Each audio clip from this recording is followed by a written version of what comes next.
Russia ಜೊತೆ ವ್ಯಾಪಾರಕ್ಕೆ America ನಿರ್ಬಂಧ ವಿಧಿಸಿರುವುದರ ನಡುವೆಯೂ ಪುಟಿನ್ ಭಾರತಕ್ಕೆ ಭೇಟಿ ನೀಡಿರೋದು ವಿಶ್ವ ಮಟ್ಟದಲ್ಲಿ ಮಹತ್ವವನ್ನು ಪಡೆದುಕೊಂಡಿದೆ.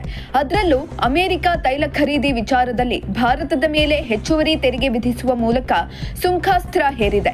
ಈ ಎಲ್ಲ ಬೆದರಿಕೆಗಳ ನಡುವೆಯೇ ಪ್ರಧಾನಿ ಮೋದಿ ಆಹ್ವಾನದ ಮೇರೆಗೆ ಪುಟಿನ್ ಭಾರತಕ್ಕೆ ಭೇಟಿ ನೀಡಿದ್ದು ಮಹತ್ವದ ಮಾತುಕತೆಗಳಿಗೆ ವೇದಿಕೆ ಸಜ್ಜಾಗಿದೆ. ರಷ್ಯಾ ಅಧ್ಯಕ್ಷ ವ್ಲಾಡಿಮಿರ್ ಪುಟಿನ್ 2 ದಿನಗಳ ಪ್ರವಾಸಕ್ಕಾಗಿ ಭಾರತಕ್ಕೆ ಬಂದಿಳಿದಿದ್ದಾರೆ.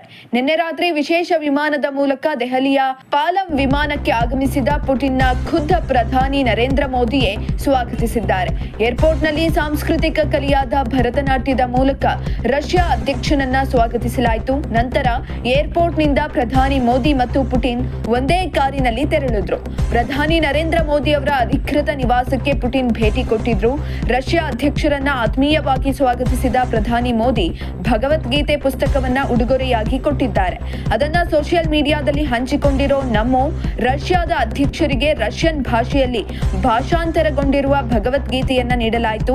ಗೀತೆಯ ಬೋಧನೆಗಳು ಪ್ರಪಂಚದಲ್ಲಿರುವ ಲಕ್ಷಾಂತರ ಜನರಿಗೆ ಸ್ಫೂರ್ತಿ ನೀಡುತ್ತದೆ ಎಂದು ಬರೆದುಕೊಂಡಿದ್ದಾರೆ. ನಂತರ ಮೋದಿ ನಿವಾಸದಲ್ಲಿಯೇ ಖಾಸಗಿ ಭೋಜನ ಕೂಟವನ್ನ ಆಯೋಜಿಸಲಾಗಿತ್ತು. ಇಂದು ಭಾರತ ರಷ್ಯಾ 23ನೇ ವಾರ್ಷಿಕ ಶೃಂಗಸಭೆ ನಡೆಯಲಿದ್ದು ಇದರ ಜೊತೆಗೆ ಹಲವು ಕಾರ್ಯಕ್ರಮಗಳು ಆಯೋಜನೆಗೊಂಡಿವೆ. ಪುಟಿನ್ ಭಾರತ ಭೇಟಿ ಭಾರಿ ಮಹತ್ವವನ್ನು ಪಡೆದುಕೊಂಡಿದೆ. ಅಮೆರಿಕದಿಂದ ಹೆಚ್ಚುತ್ತಿರುವ ತೆರಿಗೆ ಸೇರಿದಂತೆ ಇತರೆ ಒತ್ತಡದ ಹೊರತಾಗಿಯೂ ರಷ್ಯಾದೊಂದಿಗಿನ ಸಂಬಂಧಗಳನ್ನು ಮತ್ತಷ್ಟು ಬಲಪಡಿಸಲು ಇದು ಸಹಕಾರಿಯಾಗಲಿದೆ.